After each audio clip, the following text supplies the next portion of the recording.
Kasi po, alam niya si Maureen went through a very big, challenge in her life. Traumatic experience po sa buhay niya. Na nalampasan niya, thank God.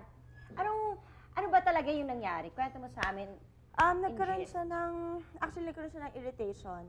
Ang eyes mo, no? I was in Hong Kong, tapos nagkaroon siya ng bacteria na minimelt niya yung eye in just 12 hours. So, good thing na na-stop namin yon. Actually, 8 hours nga inabot ko eh. Talaga? So, konti na lang eh. Hindi na ako makakita kung naapektuhan yung pupil ko, which is yung nakakakita. This is because of the bacteria na nag-accumulate sa eye ko. sa eye mo. Because of your contact lens. Contact lenses. Nakatulog kasi ako. Yan po yung mga nagmalalakas loob na matulog na may... Alam mo, marami akong mga kaibigan na dead ma lang sila na matulog with their contact lenses. Ano ba to yung disposable ones? Hindi, soft lenses na... Soft lenses na... Ano yun yung meron? Di ba may time duration ng lenses usually? Kaso ang problema ko doon, hindi ko siya nalagyan ng drops.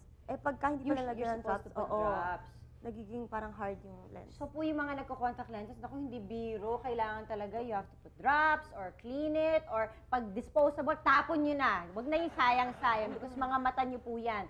I'm sure you've learned your lesson from that talaga. Yes. Oo, grabe. Kaya ngayon, kahit natatamad ako or pagod na pagod ako, hindi talaga kailangan tanggalin mo talaga. Kasi ngayon, nagko-contact lenses pa rin ako. Kasi malabo eh. Pwede pa rin. Kasi malabo talaga yung mata ko. So, kailangan kong magsuot. Magsuot ng contact lens. Ano ba, let's say, you're artista. Siyempre, ano ba ang puhunan natin dyan? Yung itsura din natin. Tapos, ikaw pa sexy star. So, all these put together, tapos sasabihin sa'yo ng doktor, eto ang nangyari sa'yo.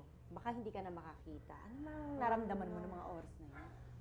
Actually, hindi yung yung takot ang naramdaman ko nung time na yun. Kasi, inisip ko unang-una, ano kaya magiging career ko pagka hindi na ako makakakita. Oo, di ba? Yun ang pinakamabigat sa akin. Kasi I have my family to take care of.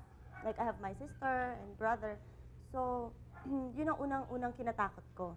After a while, na nalaman kong hindi ako makakita, parang secondary na lang yung insulto ng mga taong sasabihin sa akin, lalo na pag sexy star ka, syempre, may mga kagalit ka dyan, hindi mo maiwasan.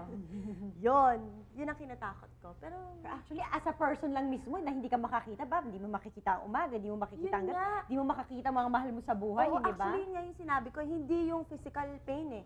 Yung yung psychological na effect sa'yo. Sa'yo hindi ka na makakakita. Nawala. At ang masakit nun, hindi ka pwede umiyak. Hindi ka pa pwede umiyak. Diyos ko, depressed ka rin. Hindi ka pa pwede umiyak. Hindi kayari yun. Hindi ka pwede umiyak kasi fresh yung eye mo. So, ma-affect siya dahil bawal ang salt. So, paano yan sa makeup sa mata? Kasi you have to put makeup eh. So, ano yan? How do you do it? Nung time na yun, hindi talaga ako naglalagay. Sobrang takot eh. Sobrang takot ko. So, lagi ako nakashade. Pero ngayon, pwede ka nang maglagay. Ngayon, pwede na ulit. Pati mascara. So, how do you wash your face, your eyes?